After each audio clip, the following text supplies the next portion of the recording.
Selamat pagi.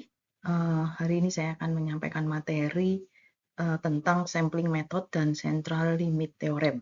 Ya, jadi minggu lalu kan kita udah belajar mengenai eh, variabel, kemudian jenis-jenis variabel dengan berbagai cara menampilkannya atau berbagai cara untuk mengetahui di mana pusatnya, bagaimana sebarannya, ya. Nah, hari ini kita mau belajar mengenai populasi dan sampel dan kemudian bagaimana cara kita mengambil sampel tersebut.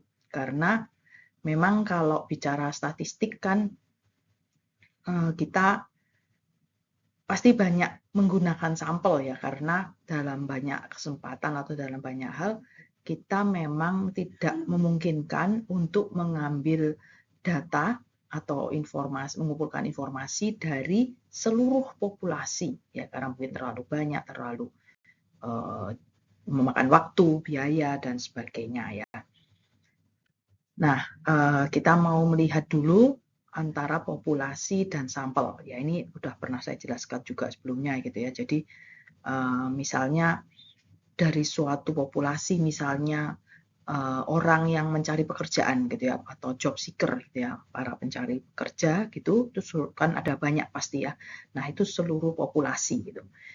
Tetapi kita tidak memungkinkan pasti untuk mendata atau mengambil informasi dari semua para job seeker tersebut gitu ya. Jadi kita pasti harus mengambil perwakilan ya, sampel. Nah, dikatakan di sini sampel yang representatif itu adalah sampel yang secara akurat merefleksikan populasi tersebut. Jadi sampelnya ini ya pasti harus berasal dari populasi tersebut atau memiliki karakteristik sesuai populasi tersebut, misalnya sama-sama pencari kerja gitu ya, bukan orang yang sekedar nganggur dalam arti nggak bekerja gitu ya. Belum tentu dia nyari kerja, mungkin memang dia mau santai gitu ya, mau libur dulu, nggak kerja dulu misalnya, atau ya misalnya dia ibu rumah tangga gitu ya. Dibilang dia nganggur ya enggak gitu, tapi dia nyari kerja ya enggak juga gitu ya. Statusnya kalau dibilang justru mungkin dia termasuk bekerja walaupun tidak di kantor atau di toko gitu ya. Nah, itu maksudnya ada hal-hal yang pasti membedakan dan kita harus mengambil sampel itu dari karakteristik yang sama gitu ya, yang memang misalnya mewakili subjek yang mau kita studi tersebut. Jadi kita harus mengambil sampel yang representatif. Nah, kemudian untuk pengambilan sampel ini ada yang memang dilakukan secara acak ya, atau random. Jadi random sampel itu diambil dengan cara acak, benar-benar. Maksudnya setiap anggota populasi tersebut sama-sama mempunyai kesempatan untuk diambil sebagai sampel, gitu ya. Nah, itu yang disebut random. Nanti kita akan lihat lebih lanjut. Nah, jadi tadi bicara mengenai populasi, ya itu sulit untuk didefinisikan dalam arti dikumpulkan datanya atau karakteristiknya secara keseluruhan, gitu ya. Jadi dia hard to define atau maksudnya didapatkan informasinya, hard to observe ya, memang tidak memungkinkan untuk diobservasi semuanya gitu, karena biasanya mahal, memakan waktu, tenaga, dan sebagainya ya. Nah, kalau sampel ini memang kadang dalam beberapa kesempatan ya, atau dalam beberapa case gitu tidak mudah memang untuk mengambil sampel ini ya. Tapi memang dengan berjalannya waktu atau mungkin sudah berpengalaman gitu ya, maka akan menjadi lebih mudah ya setelah ada pengalaman. Jadi dengan semakin kita pengalaman, misalnya kamu mau mengambil sampel 50 orang gitu ya, misalnya dari sekian ribu orang atau sekian juta para pencari kerja itu tadi misalnya.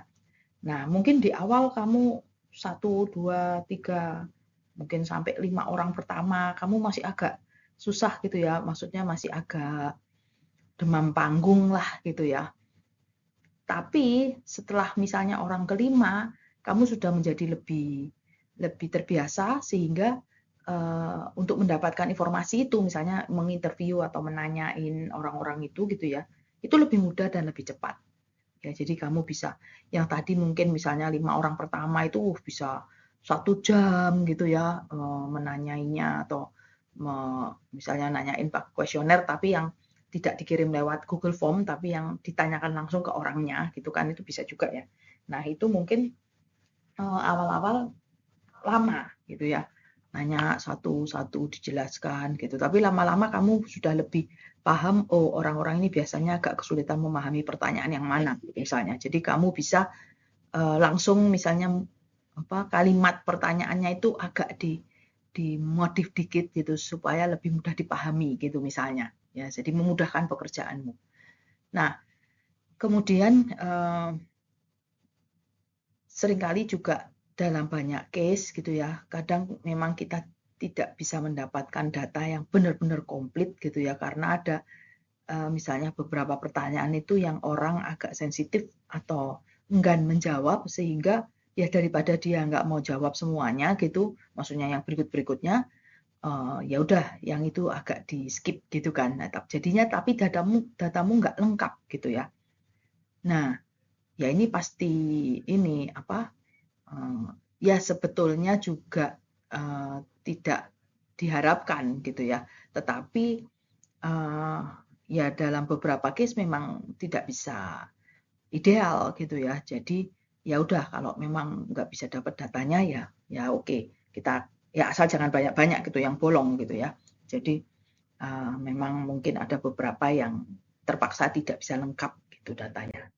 Nah, kemudian sumber data, ya saat melakukan eksperimen statistik ada 4 langkah yang harus dilakukan.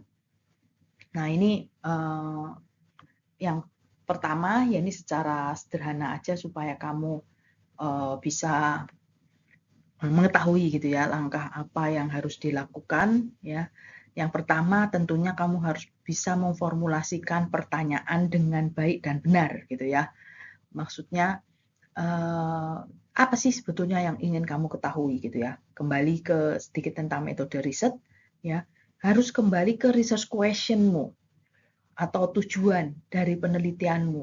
Kamu mau meneliti apa gitu? Apa yang mau kamu cari dari penelitianmu ini gitu, atau dari orang-orang para responden ini gitu kan. Jadi kamu perlu bisa memformulasikan pertanyaan dengan baik dan benar sehingga bisa mencapai ya tujuan penelitianmu atau menjawab pertanyaan penelitianmu nanti gitu. Nah, di situ kita harus bisa memformulasikan dengan benar apa sebetulnya yang mau kita ketahui. Terus apa atau siapa yang ingin kita pelajari atau kita studi ya. Ini harus bisa diformulasikan dengan benar. Kemudian juga tentunya kita harus bisa mengumpulkan data itu dari tempat yang diperlukan, dari orang yang tepat, dan dalam waktu yang cukup ya. Jadi lokasinya yaitu juga harus relevan ya, tentunya harus kontekstual gitu. Kemudian orangnya harus yang sesuai, misalnya kayak yang saya cerita kemarin di metode riset ya. Jadi kamu harus tahu siapa orang atau para stakeholder atau pihak terkait yang perlu kamu kumpulkan datanya gitu kan. Siapa orang-orang yang misalnya perlu dikirimin kuesioner atau diinterview, itu harus tahu siapa yang tepat. Dan dalam waktu yang cukup. Nah ini, jadi jangan buru-buru ngejar target 3 hari harus jadi gitu kan, 200 kuesioner misalnya. Waduh ya, setengah mati gitu ya. Tapi kamu memang harus allocate enough time gitu. Makanya saya kemarin juga, ya dalam beberapa kesempatan juga selalu mengingatkan kalau di metode riset jangan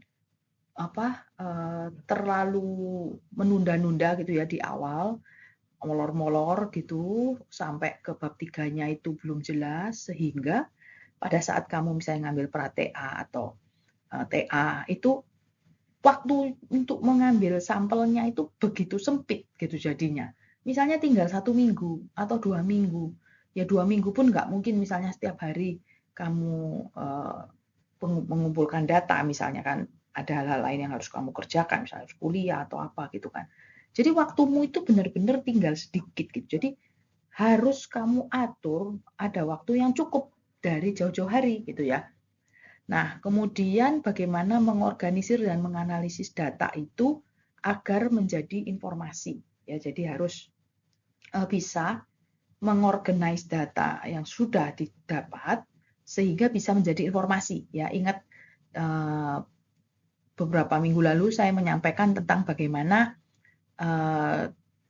dari informasi itu menjadi data, terus maksudnya dari data yang ada itu ya bisa disimpulkan gitu ya, menjadi informasi yang berharga, menjadi pengetahuan atau menjadi insight gitu ya. Nah, kemudian yang keempat, menginterpretasikan informasi yang terkumpul dari eksperimen atau survei ini gitu ya. Jadi harus bisa mengumpulkan informasi dan menginterpretasikannya sehingga kita bisa memperoleh ini tadi pengetahuan ya. Nah, kemudian sumber data ya kalian pasti udah pernah mendengar ya tentang data primer dan sekunder ya. Jadi kalau data itu kamu sendiri yang mengumpulkan itu disebut sumber data primer. Tapi kalau datanya itu sudah ada atau sudah dikumpulkan oleh orang lain, ya, kamu tinggal mengambil dan mengolah atau menganalisis datanya, itu disebut sumber data sekunder. Termasuk di sini misalnya kalau kamu ambil data BPS, ya, Badan Pusat Statistik, itu kamu data sekunder, ya, misalnya data jumlah penduduk kecamatan Grogol Petamburan misalnya. Itu kan nggak mungkin kamu menghitung sendiri, melakukan sensus sendiri gitu ya. Nah, itu pasti data sekunder gitu. Tapi kalau kamu hitung sendiri dengan cara kamu misalnya keliling, terus ditanyain setiap rumah, di sini berapa penghuninya gitu kan, rumah sebelahnya di sini berapa, satu-satu ditanyain, lah itu baru primer ya. Jadi kalau data primer itu yang kamu sendiri yang dapatkan, bukan dapat dari sumber lain ya, maksudnya dapat itu kamu cari sendiri dengan cara terjun langsung ke lapangan gitu. Nah, data primer ini pasti harus mengikuti skema pengumpulan yang layak ya, ada kayak acuannya gitu, jadi nggak sembarangan juga ya. Kemudian metode yang digunakan itu harus layak gitu ya untuk mengorganisasikan datanya, mengevaluasi dan menginterpretasikannya. Ya, 4 langkah yang di slide sebelumnya itu.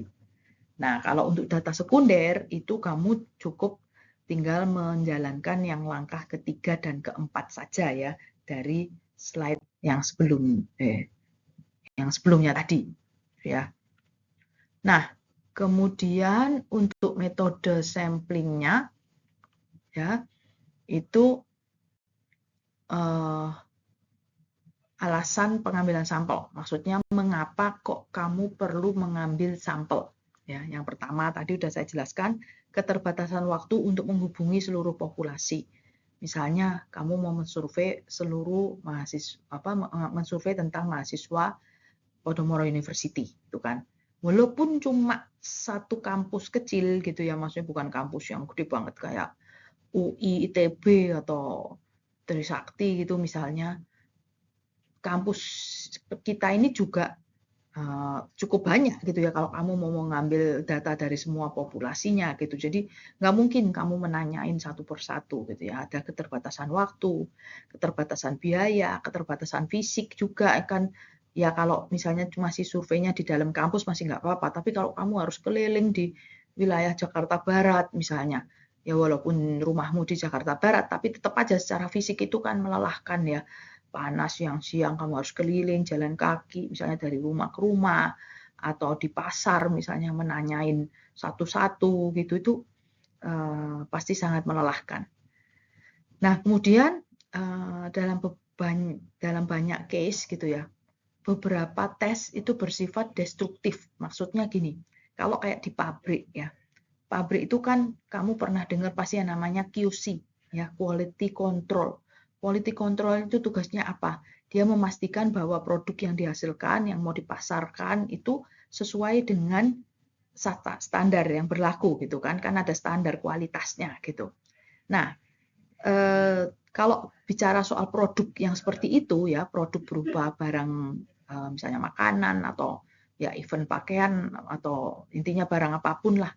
Kalau kamu tes itu biasanya bersifat destruktif, maksudnya barangnya itu udah nggak bisa dikembalikan seperti kondisi semula lagi. Ya misalnya kamu ambil sampel food, yaitu dikatakan bersifat destruktif. Karena apa? Kamu ngambil makanannya, kamu makan, kamu telan, nggak balik lagi ke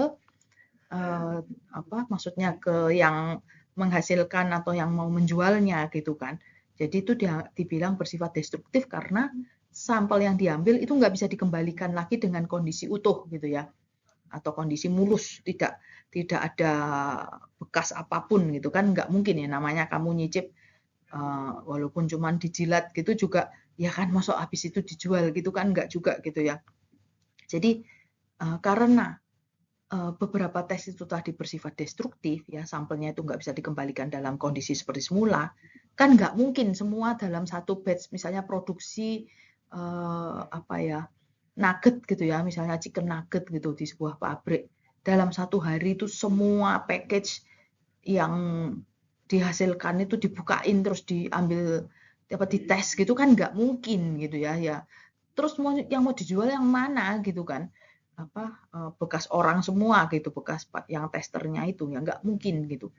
Terus nggak mungkin juga dari semua package yang dihasilkan itu diambilin sampelnya gitu, diambilin sampelnya, maksudnya dicobain semua gitu, nggak mungkin gitu ya. Pasti harus ada ambil sampel gitu ya, sampelnya pasti harus representatif, misalnya harus mewakili gitu ya, minimal jumlahnya harus berapa misalnya, supaya dia bisa dikatakan representatif gitu. Nah, supaya hasil dari sampel itu dianggap cukup memadai karena sudah mewakili gitu ya, dari batch produksi yang hari ini, misalnya jenis produksinya itu sama, misalnya crispy nugget gitu ya, atau chicken karage gitu misalnya, kalau jenis-jenis varian produknya misalnya, itu setiap tipe varian misalnya ada sampelnya gitu ya. Jadi sudah dianggap cukup memadai, nggak perlu semua produksi hari itu dibukain, ditesin semua gitu kan, nggak mungkin gitu ya.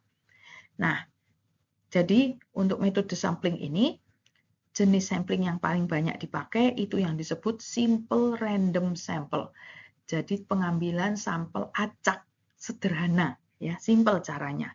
Benar-benar ngambil sampel ya, di mana sampel yang dipilih itu berasal dari satu populasi dan setiap anggota populasi itu mempunyai kesempatan yang sama untuk diambil sebagai sampel gitu ya. Misalnya dalam satu batch produksi chicken nugget itu tadi misalnya gitu ya, semua package nugget itu sama-sama punya kesempatan untuk kamu buka, kamu tes.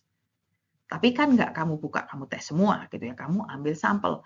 Tapi kamu acak, benar-benar kamu nggak milih ini kantong yang harus nomor sekian gitu. Nggak. Tapi kamu ya pokoknya dia lewat aja di ban berjalan gitu misalnya, terus kamu ambil misalnya 5 package gitu ya sebagai sampel. Itu pun mungkin nggak berurutan, tapi ambil satu, terus dia jalan lagi berapa detik, ambil lagi gitu ya misalnya. Jadi bisa acak, kamu tidak menetapkan satu aturan yang jelas. Bahkan misalnya selang berapa detik atau berapa menitnya pun itu tidak clear gitu ya. Nah, ini ada beberapa link ya, nanti bisa dilihat ini supaya kalian lebih paham mengenai apa itu simple random sampling, systematic random, dan stratified random. Nah, jadi saya mau jelaskan sedikit ya tentang metode sampling yang lain. Yang tadi kan simple random sample. Yang kedua itu adalah systematic random sampling.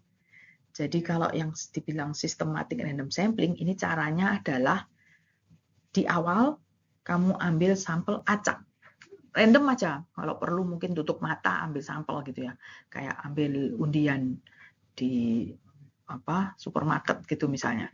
Ambil acak pertama, habis itu kamu tetapkan aturan, misalnya setiap anggota populasi ke N berikutnya. Misalnya tadi yang saya cerita, nugget gitu ya, di ban berjalan gitu, kamu pertama ambil acak. Habis itu misalnya kamu tentukan setiap selang 20 package misalnya. Jadi Habis kamu ambil 1, kamu hitung 20, ambil 20, ambil gitu ya. Itu sistematis karena kamu sudah menentukan semacam aturan main mana yang perlu kamu ambil gitu ya. Nah, tapi metode ini kurang cocok jika urutan secara fisik itu terkait dengan karakteristik populasinya. Misalnya ada karakteristik populasi yang kamu mau pelajari, misalnya terkait nilai pembelian yang makin besar gitu. Jadi dia nggak sama gitu ya. Misalnya ada contoh yang showroom mobil itu ya, misalnya itu kan harga jual mobilnya kan macam-macam, berbeda-beda nilai pembeliannya. Jadi kalau kamu pakai systematic random sampling, systematic random sampling, itu misalnya kamu bilang setiap penjualan ke 10 atau kelipatan 10 misalnya gitu ya, kamu ambil sebagai sampel. Nah itu nilai pembeliannya bisa sangat variatif gitu, benar-benar sangat variatif. Nah jadi ini kurang sesuai gitu ya. Kemudian kalau yang stratified random sampling ini populasi yang ada itu dibagi menjadi beberapa subkelompok atau yang disebut strata ya. Stratified itu dari kata strata atau tingkatan gitu ya. Jadi populasi dibagi menjadi beberapa subkelompok atau strata itu, lalu diambil sampel acak dari setiap strata ya. Sebagai gambaran yang lebih jelas ini saya berikan gambar seperti ini ya. Jadi kalau systematic sampling itu misalnya pertama ambil acak ya, start from the second person misalnya, second person, terus then every third person misalnya. Jadi ini kan ada beberapa kelompok orang atau beberapa jenis orang gitu ya. Jadi misalnya kamu ambil mulai orang kedua, kemudian setiap orang yang ketiga gitu ya. Berarti ya, jadi itu tadi untuk yang systematic sampling ya. Jadi awalnya acak, kemudian mengikuti aturan yang kamu buat, bisa kamu buat sendiri gitu ya. Nah, kalau stratified sampling itu kamu bikin pengelompokan dulu ya, atau subkelompok dulu. Kayak tadi kan misalnya ada 3 macam orang gitu ya, orang biru, orang hitam, dan orang merah misalnya. Nah, ini ya misalnya kamu bisa kategorikan apakah ini yang biru misalnya anak-anak, terus yang hitam misalnya bapak-bapak, yang merah ibu-ibu misalnya gitu. Ini contoh aja gitu ya. Nah, kamu bagi menjadi 3 kelompok ini, kemudian setiap kelompok ini disebut strata itu tadi kan. Nah, kemudian setiap strata kamu ambil sampel secara acak gitu ya. Ambil sampel secara acak, misalnya di biru tuh acak yang nomor berapa aja, yang merah, yang hitam gitu kan. Jadi dikelompokkan dulu berdasarkan menjadi beberapa strata, kemudian dari setiap strata diambil secara acak ya. Nah, kemudian untuk ya, jadi kemudian untuk yang stratified random sample ini tadi ya, misalnya data yang dikumpulkan itu kemudian ditabelkan ya, seperti di gambar tabel 8.1 ini. Jadi misalnya di situ ada 4 strata atau stratum gitu kan, berdasarkan tingkat profitability dari ya sesuatu hal gitu kan. Itu dikelompokkan berdasarkan apakah kamu mengalami kerugian atau profit 0 sampai 10%, 10 sampai 20 dan seterusnya ya. Itu berapa banyak misalnya perusahaan yang mengalami defisit, yang profit misalnya 0 sampai 10%, 10 sampai 20% dan seterusnya gitu ya. Jadi ini ada stratanya, ada pengelompokannya.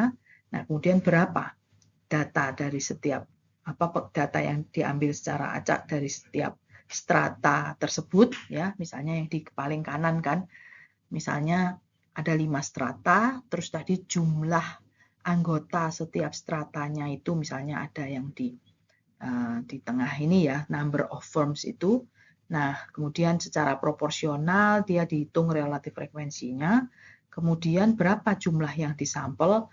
Nah, ini bisa representatif ya, kamu ambil secara relatif, misalnya terhadap secara proporsional, dari 8 itu kamu ambil berapa, misalnya sampel 1, karena ya 0,02 dari 50 itu misalnya kan kecil sekali gitu ya, jadi dibulatkan ke atas gitu untuk jumlah sampel yang harus diambilnya ya. Jadi ini metode yang stratified tadi. Kalau yang cluster sampling ya, ini dalam tanda kutip stratanya itu berdasarkan cluster gitu ya. Jadi biasanya untuk mengurangi biaya sampling dari populasi yang tersebar di area yang luas. Jadi populasi dibagi menjadi cluster-cluster berdasarkan batas geografis atau fisik areanya. Jadi kamu bagi misalnya seluruh Grogol Petamburan ini menjadi beberapa klaster gitu kan, berdasarkan batas geografis, misalnya apakah itu kelurahan atau RW atau gimana gitu kan, yang ada batas geografisnya. Kemudian kamu ambil, kan klasternya banyak ya, misalnya ada 25 klaster gitu. Nah, kamu nggak mungkin juga mensurvei semua klaster tersebut, banyak gitu kan. Kamu ambil aja misalnya 5 klaster secara acak, jadi pilih aja acak gitu ya, bisa tutup mata, ditunjuk atau dipakai, ada juga kan ya aplikasi yang bisa untuk kayak mengundi itu bisa juga. Intinya harus random atau acak ya. Jadi ambil beberapa klaster secara acak, kemudian ambil sampel acak dari setiap klaster yang disampling itu tadi gitu ya. Nah, contohnya gini, misalnya ini ada kelompok orang yang tinggal di 3 jalan, ya maksudnya nama jalannya itu berbeda. Misalnya kelompok pertama tinggal di Maple Street, kelompok kedua di Main Street, 3 di First Street misalnya. Nah, dari 3 jalan ini kamu ambil satu sampel secara acak, misalnya kamu undi gitu ya, terus muncul, oh ternyata yang terpilih nomor 2 gitu ya, dari Main Street gitu. Nah, dari Main Street ini ketemulah dia sebagai klaster yang terpilih, kemudian di dalam klaster ini misalnya ada banyak orang juga gitu kan, nggak mungkin juga ditanyain semuanya. Jadi kamu ambil sampel lagi dari yang klaster yang terpilih ini tadi gitu ya. Nah, kemudian dalam sampling ini pasti ada yang namanya sampling error ya, karena kita tahu di dunia ini tidak ada yang sempurna gitu ya, hanya Tuhan yang sempurna itu. Jadi pasti ada sampling error ya, meskipun kamu sudah berusaha menetapkan aturan pengambilan sampel yang cukup rinci gitu ya, cukup detail gitu, bagus gitu, ya nggak apa-apa, nggak salah gitu, itu bagus memang. Tetapi pasti ada aja errornya gitu kan. Nah, karena ya tadi nggak ada yang perfect gitu ya. Bahkan dikatakan sini, even the best random samples will always be a little different from the true population. Jadi meskipun kamu udah berusaha ngambil seacak mungkin, jadi nggak milih-milih berdasarkan wajah, tampilan dan sebagainya gitu ya, itu pasti ada yang karakteristiknya sedikit berbeda atau mungkin sedikit kurang mencerminkan true populasinya ya. Tapi ya it's okay gitu. Itu namanya sampling error gitu ya. Ada yang disebut variations due to sampling. Jadi ada variasi akibat sampling itu tadi. Hal ini terjadi kalau kita mengambil sampel yang sifatnya random ya. Karena tetap walaupun kita ngambilnya berusaha serandom mungkin, tapi kan bisa jadi yang dipilih itu tetap tidak bisa mewakili populasi 100%. Ya. Tapi mestinya sih sudah cukup representatif gitu ya. Nah, contoh, melakukan sebuah random survei terhadap 1.000 orang berdasarkan pengeluarannya dia selama liburan misalnya. Walaupun kamu acak, kamu nggak kenal sama responden-respondennya itu, kamu beneran ambil secara acak, tetapi ada kemungkinan ya, slightly too many or too few rich people than the real condition. Jadi bisa jadi walaupun kamu berusaha acak, kamu nggak lihat gaya berpakaiannya atau merek kopernya, misalnya nggak lihat itu gitu ya untuk menanyai orang. Kamu bener-bener pokoknya siapa yang ketemu aja ditanyain gitu misalnya. Tapi tetap aja bisa jadi pas ditanya itu, yang kamu tanya kebanyakan misalnya dari kelompok yang cukup kaya lah, maksudnya uangnya cukup banyak gitu ya, sehingga tidak bisa mewakili seluruh traveler, seluruh orang yang melakukan perjalanan tersebut, di mana ada yang uangnya pas-pasan, tapi ada yang lebih-lebih banget uangnya gitu misalnya. Ya bisa jadi yang kamu temui itu pas orang yang secara perekonomian cukup kuat hampir semuanya gitu ya misalnya. Ya apalagi kalau kamu misalnya menanyain orang atau mau mensurvei ini, kamu berdiri di deket kafe yang harganya agak mahal gitu, terus orang yang mungkin melewati tempatmu berdiri, ya orang yang mungkin memang mau keluar masuk ke kafe tersebut gitu ya. Jadi ya karena itu kafe mahal, pasti orang yang ke situ juga yang punya duit gitu ya. Jadinya walaupun kamu sampelnya random, tapi tetap aja bisa ada kemungkinan slightly too many or too few rich people ya, than the real condition. Contohnya seperti itu. Nah, jadi dikatakan sini sampling error is unavoidable. Sampling error itu benar-benar nggak bisa dihindari gitu ya. Memang bisa kamu berusaha untuk menekan atau mengurangi, tapi tetap mungkin nggak ada ya. Jadi tetap bisa dihindari. Ya, paling enggak kita itu bisa memperkirakan ya berapa sampling errornya dan menguranginya, berusaha untuk menekan atau memperkecil sampling error tersebut ya. Jadi di sini ada yang disebut dengan margin of error gitu ya, atau kita sebut dengan estimasi. Nah, ini biasanya adalah satu hal yang kemungkinannya itu kecil gitu ya, biasanya sekitar 5% atau kurang ya, yang disebut margin of error ini ya. Nah, biasanya 5% atau kurang dari margin of error ini itu lebih besar daripada yang ditetapkan. Jadi maksudnya ada yang kayak agak tidak kita duga sebelumnya, yang errornya ternyata agak lebih besar daripada perkiraan kita semula. Ya. Nah, jadi sampling error ini bisa dikurangi dengan cara yang paling dalam tanda kutip mudah, itu adalah dengan cara meningkatkan sample size. Karena semakin besar sample size-nya, sampling error-nya semakin kecil. Ya, sample size itu maksudnya jumlah sampelnya. Jadi semakin banyak jumlah sampelmu, sampling error-nya semakin kecil. Ya, karena itu saya sarankan kalau kalian misalnya mau mengambil data atau melakukan survei, sampel size-nya harus cukup besar. Jangan terlalu males atau terlalu pelit gitu ya, mager gitu, sehingga ngambil sampelnya itu benar-benar minimalis aja, supaya tidak merepotkan kamu gitu ya. Jadi sampelnya nggak banyak gitu ya. Nah, kalau sampelnya nggak banyak, itu resikonya adalah sampling errormu itu tinggi ya.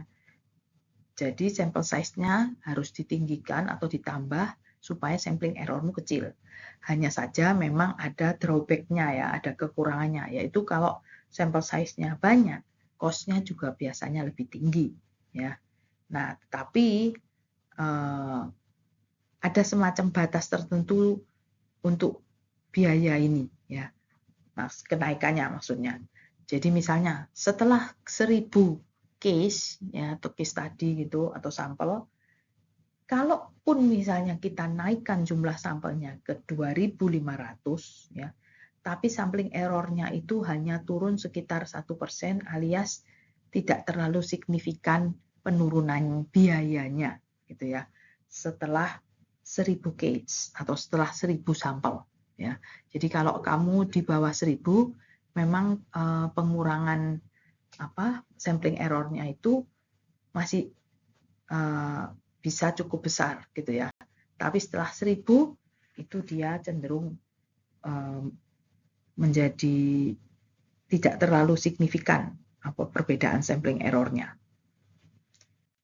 Nah, cara lain untuk mengurangi sampling error adalah dengan membuat perencanaan yang baik dari sampling atau surveinya. Ya, makanya seperti saya selalu tekankan ya di metode riset, perencanaan jauh hari baik itu tentang topikmu, tentang research question-nya, itu juga sudah harus memikirkan tentang dari mana nanti kamu mendapatkan datanya, dengan cara apa, gitu kan, supaya kamu bisa membuat perencanaan pengumpulan data yang baik gitu ya, jadi good sampling design. Misalnya kamu memilih stratified sampling supaya lebih berbobot hasilnya atau lebih representatif gitu ya daripada yang simple random sampling misalnya. Nah, kecuali kita itu punya jumlah populasi yang kecil ya sehingga kita bisa mengetes dan menanyai semua anggota populasi itu, kita cuma bisa mendapatkan perkiraan dari mean dan standar deviasinya ya, perkiraan dari mean dan standar deviasinya, bukan nilai aktualnya ya. Nah, untuk mengatasi hal ini atau meminimalkan efeknya, tadi perlu good experimental practice dan good sampling design tadi ya. Pada saat kita memilih sampel frame atau sampel kita, itu kita harus merencanakannya dengan baik. Ya. Jadi kembali ke sampling error tadi, sampling error ini adalah perbedaan antara suatu statistik sampel dengan parameter populasinya.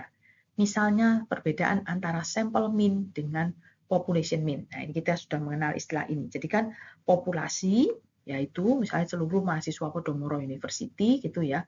IPK-nya misalnya kan ada mean-nya, yaitu mean populasi namanya. Tapi kalau kamu ambil sampel misalnya 20 orang mahasiswa Podomoro University gitu ya, dari berbagai prodi gitu, kemudian dari 20 orang ini IPK-nya itu di rata-rata, maka dia disebut sampel mean ya. Kalau population mean itu dari seluruh anggota populasinya ya, jangan salah. Nah, sampling error itu adalah perbedaan antara statistik dari sampel mean dengan statistik dari population mean-nya. Ya, itu disebut sampling error. Oke, ya ini contoh ya, contoh soal untuk sampling error tadi ya. Jadi misalnya ada sebuah industri namanya Tartus ini, dia mempunyai 7 orang karyawan produksi ya. Ya karena pegawainya itu cuma 7 gitu ya, katakanlah ini perusahaan kecil gitu ya. Jadi ya itu bisa dikatakan sebagai populasi pekerja di Tartus ini ya, karena memang cuma ada 7 gitu kan. Nah, kemudian didapatkan data tentang pendapatan per jam dari setiap employee di Tartus ini tadi.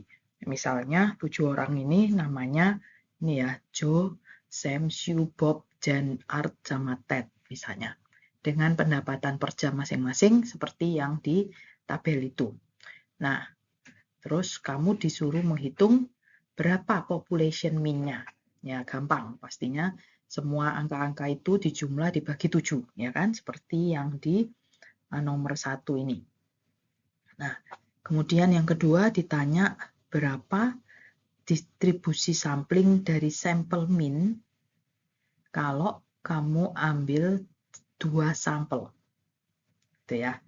Nah, jangan lupa bahwa untuk population mean ya, karena ini adalah mean dari populasi ya, jadi simbolnya adalah huruf Yunani ya kan, seperti yang pernah saya jelaskan, simbolnya mu untuk population mean ya. Nah, kemudian pertanyaan yang kedua tadi, untuk mendapatkan sampling distribution dari sampel mean, kita perlu menuliskan gitu ya, semua possible sampel yang mungkin dari 2 sampel ini.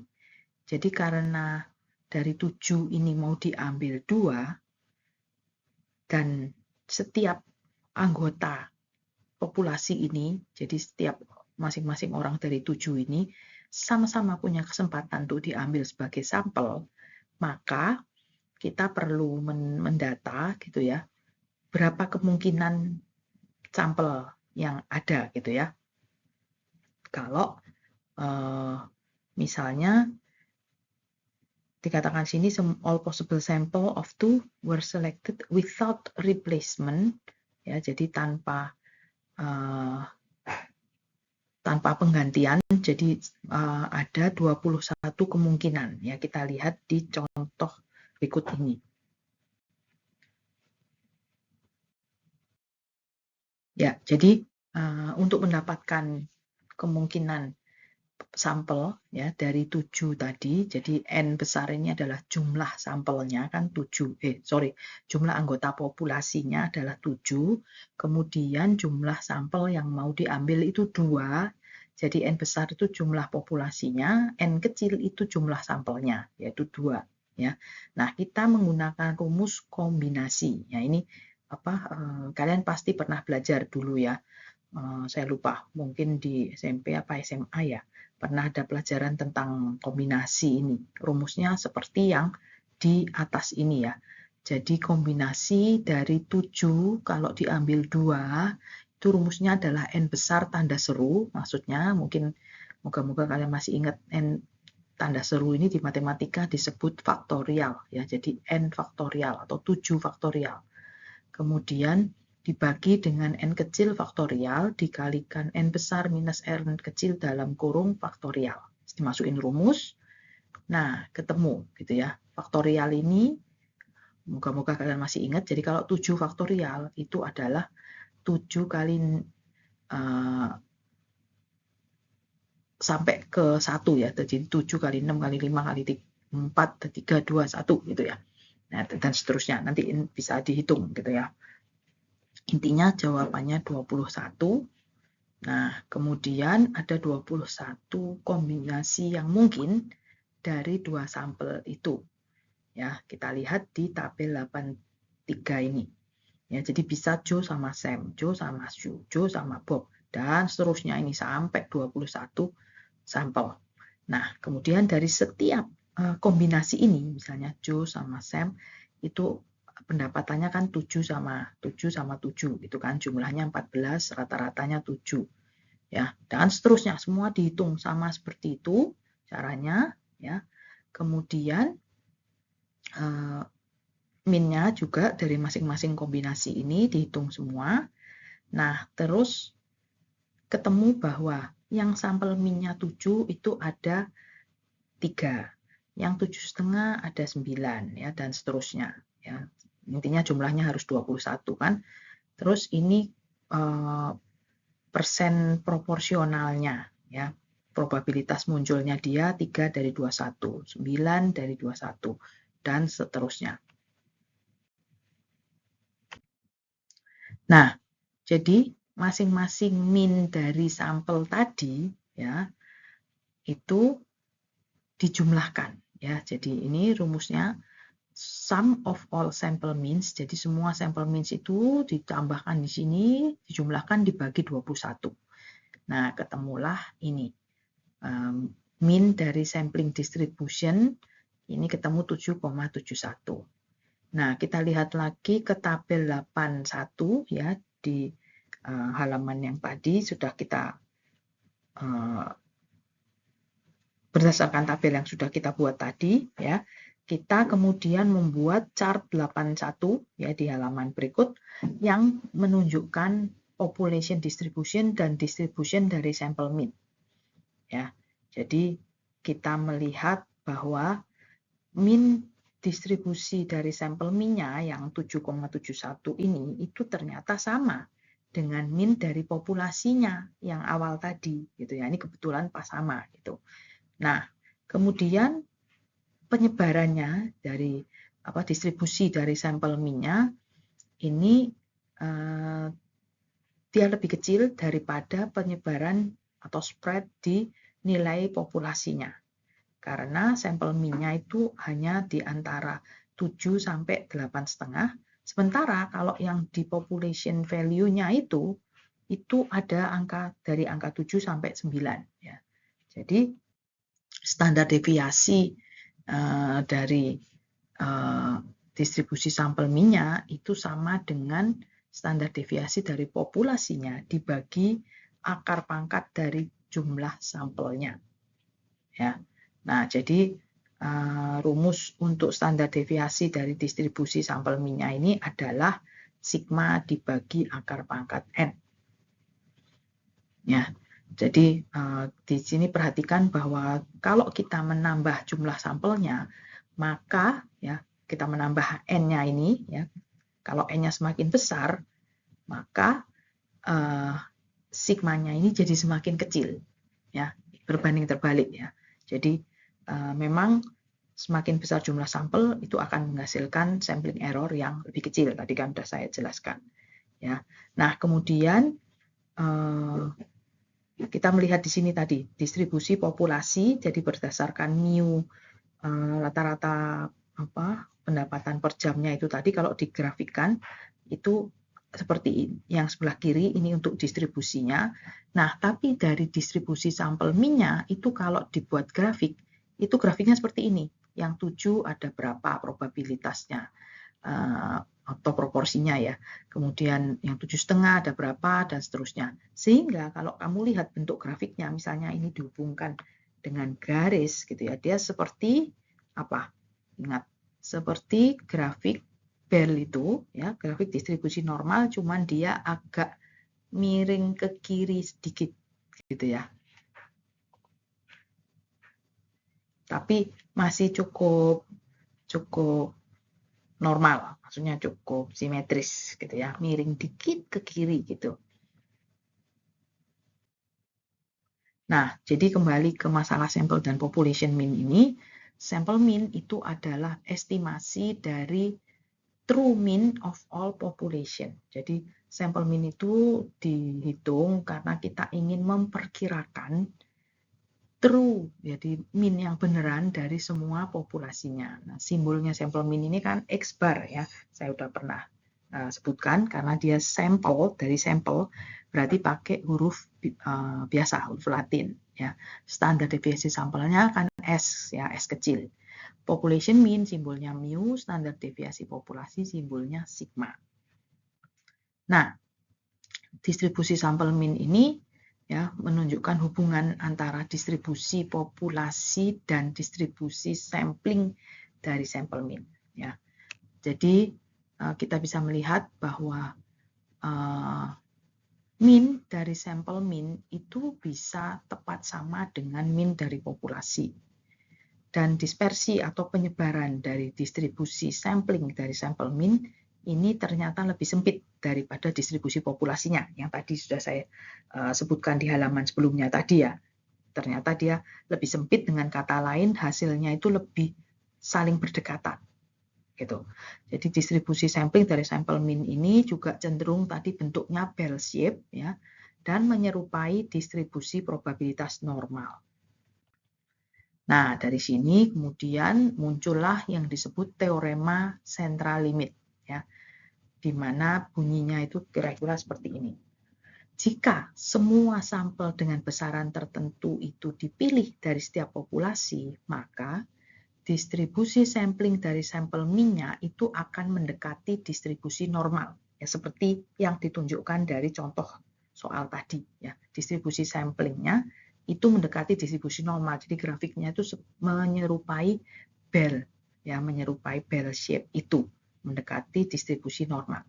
Pendekatan ini akan makin baik dengan makin besarnya ukuran sampel. Nah, inilah yang disebut teorema central limit. Dan teorema central limit ini berlaku untuk semua distribusi, semua jenis distribusi.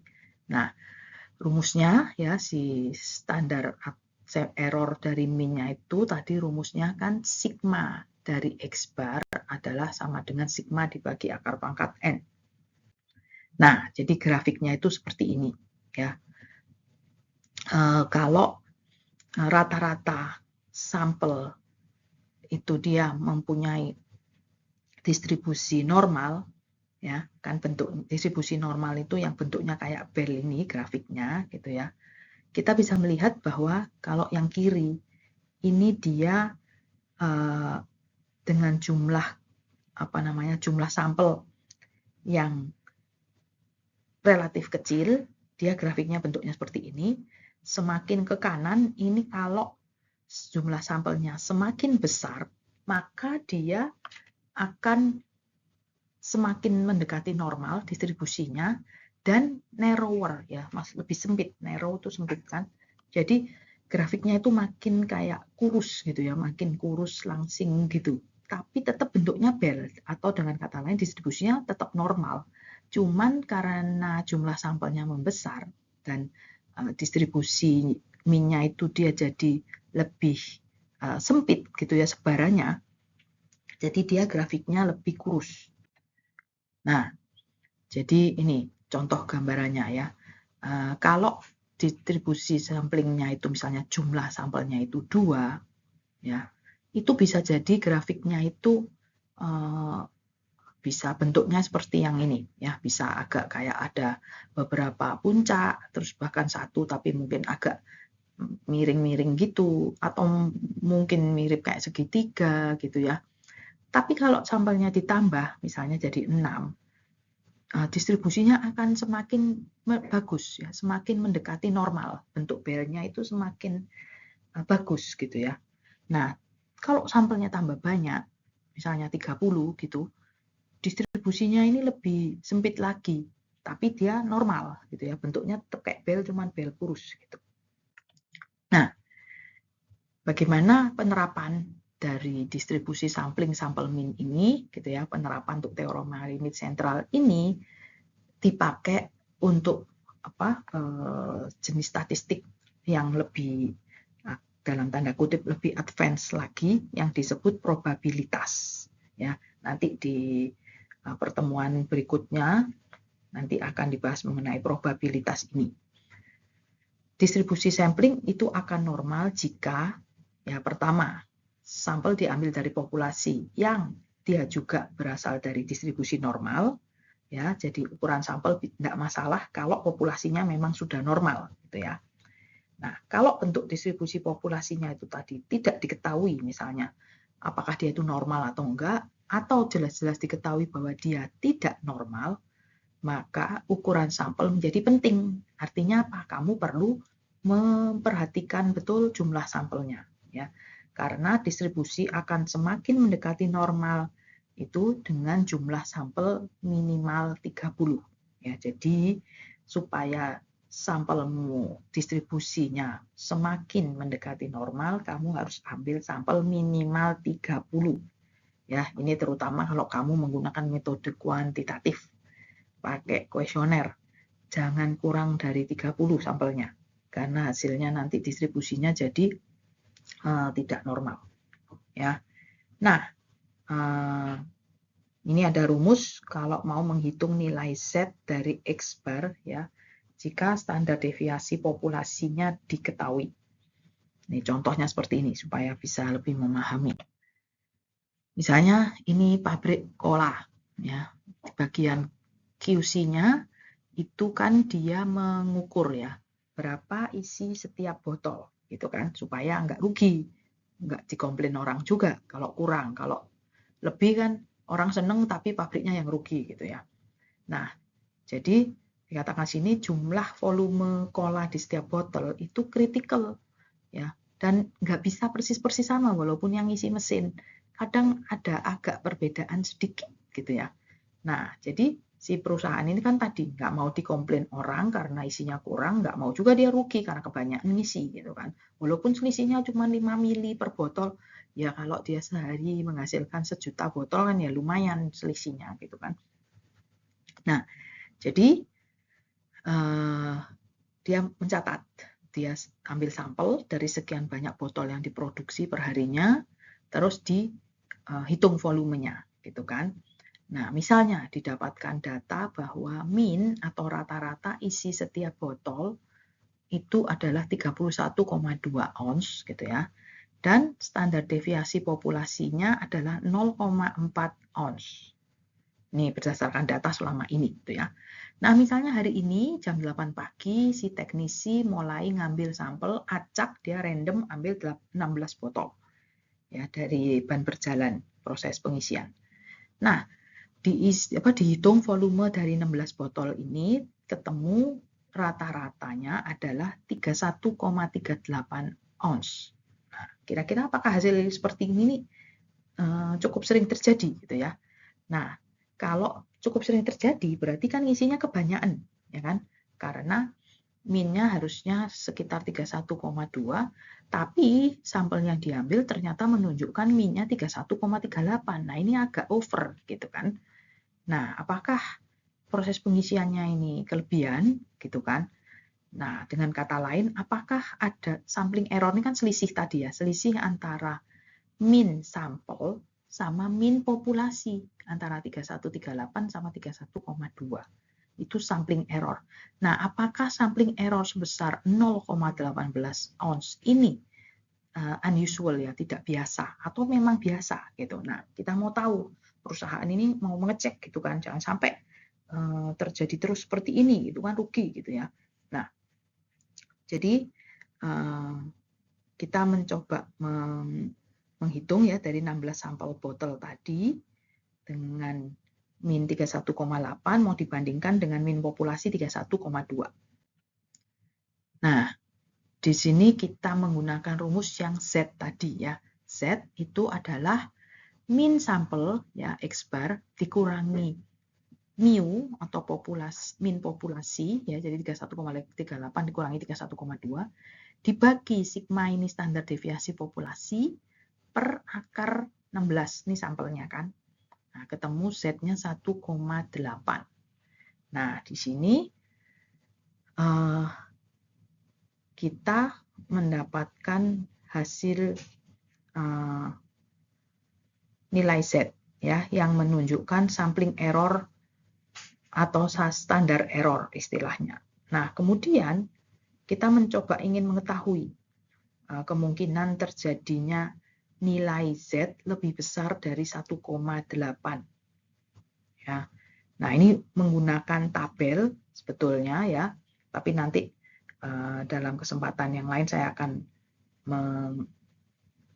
menjelaskan penggunaan tabelnya ini. Sekarang kita pakai angka-angkanya aja dulu gitu ya. Jadi ada tabel yang di textbooknya ini di appendix itu ya. Nah, nilai 1,8 itu kalau dilihat di tabel itu memiliki angka probabilitas 0,4641 ya. Jadi kemungkinan nilai kemungkinan nilai Z-nya itu ya, jadi kalau dilihat ini kan tabel distribusi normal ya kan, seperti bel ini. Kemudian kita lihat min-nya, min dari populasinya yang di tengah ini kan 31,2. Nah, min sampelnya tadi kan 31,38 ya, ini yang agak di kanan ini. Nah, di sini kita lihat tadi dari hasil perhitungan nilai Z-nya 1,8 ya. Nah, dalam statistik gitu ya, yang mau kita lihat dari grafik ini adalah luas area di bawah si parabola ini. Luas areanya ini diasumsikan adalah 1. Ya. Kalau ini minnya persis di tengah, artinya kan 50% area di kiri, 50% area di kanan. Ya kan? Nah, 31,38 itu tadi kalau dilihat di tabel, dia adalah secara proporsional probabilitasnya adalah 0,4641 ya. 0,4641 itu dari 0,5 kan area yang di bawah sisi sebelah kanan ini. Berarti kalau ditanya apakah ada kemungkinan nilai Z-nya lebih besar dari 1,8, lebih besar berarti kan ini kan yang sebelah kanan. Nah, karena luas area sebelah kanan ini tadi 0,5 dikurangi 0,4641 adalah ini 0,0359. Nah, jadi ditemukan bahwa nilai probabilitas dari si sampel itu tadi ya, probabilitasnya adalah 0,0359. Apakah kemungkinan dia lebih dari 1,8. ya. Jadi terkait dengan nilai-nilai ini, contoh apa itu probabilitas dan sebagainya, nanti akan kita bahas lebih lanjut ya di depan. Tapi untuk hari ini saya mau menyampaikan dulu tadi mengenai sampling, kemudian kaitan sampling dengan populasinya ya toh, antara mean sampel, mean populasi, kemudian standar deviasi dari sampel dan populasi, dan distribusi dari sampel mean-nya itu gitu ya. Nah, ternyata kemudian itu aplikasinya bisa dipakai seperti ini gitu ya, misalnya untuk mengontrol kondisi atau kualitas atau hasil dari produksi di sebuah pabrik misalnya. Nah, nanti untuk penghitungan atau penerapan yang selanjutnya itu akan saya jelaskan lebih lanjut di pertemuan berikutnya ya. Untuk materi yang hari ini tadi kan temanya tentang sampling dan teorema limit sentral ya, materinya sampai di sini. Nanti saya akan lanjutkan dengan selanjutnya lagi yang terkait distribusi sampel ini. Oke, thank you semuanya.